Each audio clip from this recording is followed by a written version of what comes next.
दो यूपी विधान परिषद की सीटों के लिए मतदान जारी है। बता दें कि यूपी विधानसभा के तिलक हॉल में सबसे पहले सीएम योगी ने मतदान किया। लक्ष्मण प्रसाद आचार्य के इस्तीफे और बनवारी लाल की मृत्यु से दोनों सीटें खाली हुई थी। बता दें कि विधान परिषद के चुनाव में भाजपा सपा आमने सामने है। भाजपा से पद्मसेन चौधरी और मानवेंद्र सिंह मैदान में है, तो वहीं समाजवादी पार्टी से रामजतन राजभर और रामकरण निर्मल प्रत्याशी बने हैं।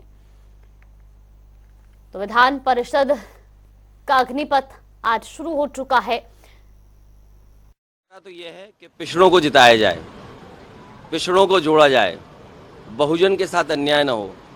हमारा संविधान ये कहता है, और संविधान में जो अधिकार मिलते हैं, क्या भारतीय जनता पार्टी लगातार उन अधिकारों को नहीं छीन रही है?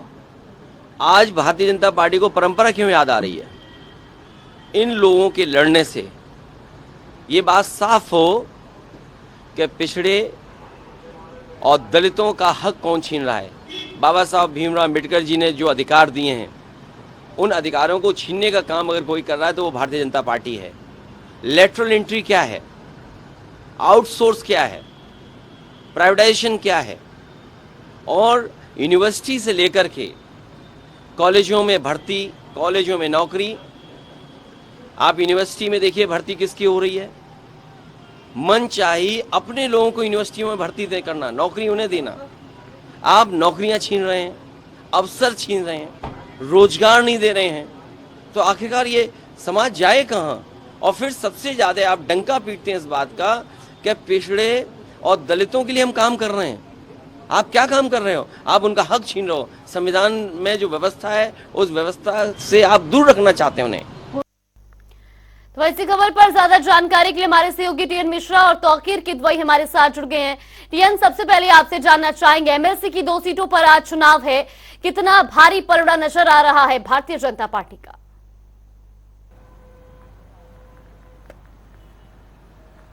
देखिए जागृति, भारतीय जनता पार्टी का पलड़ा तो पहले से भारी है, क्योंकि उसके पास संख्या बल ज़्यादा है, इसलिए उसकी जीत में किसी तरह कोई संदेह नहीं है।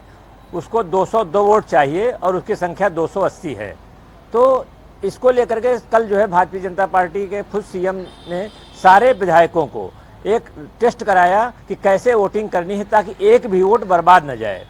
तो इसके लिए सारे वोटों को लोक भवन में सब शाम को जो है उनकी वोटिंग कराई गई और उनको बताया गया किस तरह उनको वोट देने हैं ताकि किसी पद को अभ्यर्थी को खराब न हो। यहाँ तक कि उन्होंने एक मुख्य सचेतक राम नरेश अग्निहोत्री हैं, उनको जो है जिम्मेदारी सौंपी है कि 16 सचेतक इनके हैं और 16 राज्य मंत्री हैं। तो इनको 16-16 लोगों को 16-16 विधायकों की जिम्मेदारी दी गई है कि ये 16-16 लोगों को वोट डलवाएंगे। तो इससे क्या है, एक एक वोट पर भाजपा की नज़र है। और अभी सुबह यहाँ जो है चौधरी चरण सिंह की प्रतिमा विधानसभा के सामने लगी है, उसको खुद अभी योगी आदित्यनाथ जी ने अपना जो है उस पर माल्यार्पण किया। डिप्टी सीएम ब्रजेश पाठक ने माल्यार्पण किया और इसके साथ कई मंत्रियों ने माल्यार्पण करके ये दाखिल किया कि जो चौधरी चरण सिंह को आदर्श मानती है सपा, तो उसकी भी काट उन्होंने कही कि हम उनकी जो है नीति निर्धारण पर चल रहे हैं और हम चौधरी चरण सिंह को भी फॉलो कर रहे हैं। तो एक उन्होंने वो क्लियर किया। अब अखिलेश यादव के पास केवल 109 वोट सपा के हैं, तो 109 वोट के भरोसे तो वो जो है सवाल है जीतना मुश्किल है, चाहिए 202 वोट। तो ये गणित कैसे लगेगी? और कल मुख्यमंत्री ने खुद आरोप लगाया कि जो ये उपचुनाव ये हो रहा है एमएलसी का चुनाव, इसको जो है चुनाव की आग झोंकने का काम अखिलेश यादव ने किया है, क्योंकि उनकी एकदम जीत सुनिश्चित थी। किसी तरह की जीत की स्थिति न होने बावजूद अखिलेश यादव ने चुनाव करा दिया और जिसका बोझ आम जनता पर पड़ा है। जी जागृति। जी बिल्कुल, तौकीर आपसे भी जानना चाहेंगे, भारतीय जनता पार्टी के पास संख्या बल है, बावजूद इसके समाजवादी पार्टी ने अपने 2 प्रत्याशी मैदान में उतारे हैं, क्या उम्मीदें हैं समाजवादी पार्टी? देखिए, समाजवादी पार्टी का साफ है, इसमें क्या संख्या बल नहीं है, लेकिन जिस तरह से रणनीति को समाजवादी पार्टी का राष्ट्रीय अपना ही है, उस रणनीति के तहत कहीं ना कहीं भाजपा में सेंधमारी की कोशिश की गई है कि अगर इसमें क्रॉस वोटिंग होती है। क्योंकि आपने देखा होगा कि जब एमएलसी चुनाव का नामांकन किया गया था दोनों प्रत्याशियों के समाजवादी पार्टी के, उसके बाद कई ऐसे विधायक जो दलित और ओबीसी वर्ग से आते हैं, समाजवादी पार्टी के जो प्रत्याशी हैं, उन्होंने सीधे तौर पर उनको लेटर लिखा था, उनसे मांग की थी कि अपने वर्ग के लोगों की मदद करें, अपने वर्ग के लोगों का वोट करें।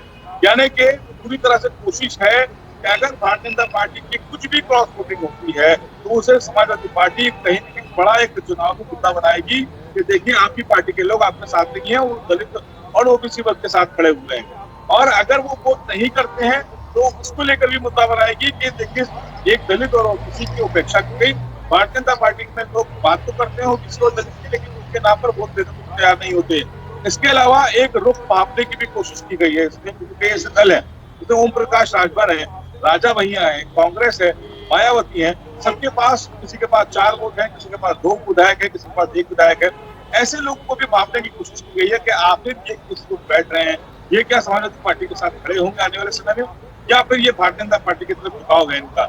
यानी कि राजा भैया और मायावती खासकर ज्यादा बड़ी उसमें मायने रखेगा उनके वोट, वो किधर बैठते हैं, क्योंकि 2 वोट राजा भैया के पास है, रघुराज प्रताप सिंह के पास, और इसके अलावा 1 वोट मायावती के पास है। अब ये लोग अपने इस प्रत्याशी को चुनेंगे, ये समीकरण जरूर तय करेंगे, क्योंकि मायावती दलित वर्ग की राजनीति करती है और समाजवादी पार्टी ने दलित और ओबीसी वर्ग के प्रत्याशी खड़े किए हैं।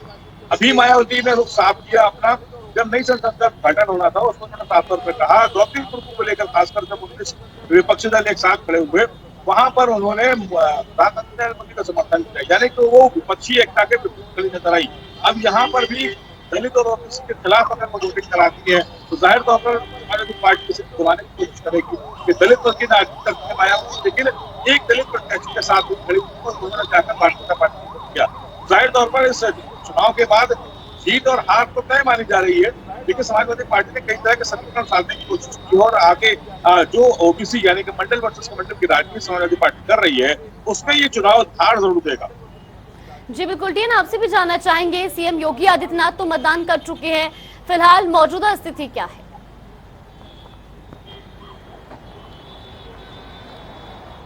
देखिए, मतदान का प्रक्रिया शुरू हो गई सुबह 9 बजे से। योगी आदित्यनाथ ने जो है चौधरी चरण सिंह की प्रतिमा माल्यार्पण करने के बाद और जो है उन्होंने नगर जो है खुद जा करके वोट किया। उसके बाद सबसे बड़ी क्लियर चीज़ ये है कि भाजपा के 16 विधायक जो है ग्रुप में जा रहे हैं और उनको जो है वोटिंग कराई जा रही है। तो ये वोटिंग शाम 4 बजे तक चलेगी। तो अभी जब विपक्ष के बाद अखिलेश यादव की बैठक चल रही है, अखिलेश यादव की बैठक खत्म होने के बाद फिर जो सपा के लोग आएंगे और वोट दोपहर बाद उम्मीद है कि 12 बजे के बाद उनकी वोटिंग शुरू होगी। तो ये विधानसभा में स्थिति सामान्य है, क्योंकि विधायकों का संख्या ऐसी है कि लेके 16 टीम में आ रहे हैं, 16 लोग जाते हैं आराम से मतदान कर रहे हैं और वापस आ रहे हैं। अब जहाँ तक जीत और हार की बात है तो भाजपा को अपनी जीत 100% सुनिश्चित मान रही है। योगी आदित्यनाथ अभी सुबह भी कहा कि उनकी जीत में कोई वो नहीं है, सिर्फ इसमें अखिलेश यादव को जो है उनके अहम की बात है, जो उन्होंने जो है अपनी सीटें भर दी यहाँ पे, जिससे चुनाव करना पड़ा है। जी जागृति। जी बिल्कुल, तौकीर आपसे भी जानना चाहेंगे, जिस तरह से सीएम योगी आदित्यनाथ का भी बयान सामने आया है, टीएन मिश्रा ने भी बताया, इसके बाद क्या अखिलेश यादव की कोई प्रतिक्रिया सामने आई है?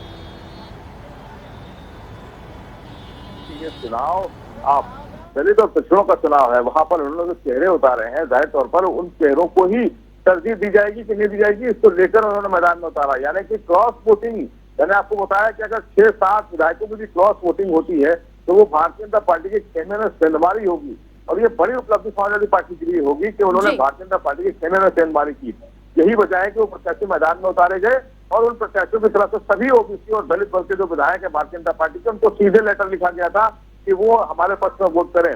स्वामी प्रसाद मौर्य जो पार्टी महासचिव है वो भी लगातार कह रहे हैं कि जो भी लोग दलित और ओबीसी वर्ग के साथ के हैं वो यहाँ पर साबित करें आके कि वो अगर वो साथ देते हैं ओबीसी और दलित का, तो वो समाजवादी पार्टी के प्रत्याशी को वोट करें। यानी कि जो राजनीति की लकीर खींचने की कोशिश की गई है समाजवादी पार्टी की तरफ से, वो भी शाम को क्लियर हो जाएगी कि आखिर अगर भारतीय जनता पार्टी की तरफ से कोई सेंधमारी हो जाती है, जरूर ये समाजवादी पार्टी के लिए बड़ी उपलब्धि भी होगी और आने वाले समय में चुनावी मुद्दा भी बनेगा।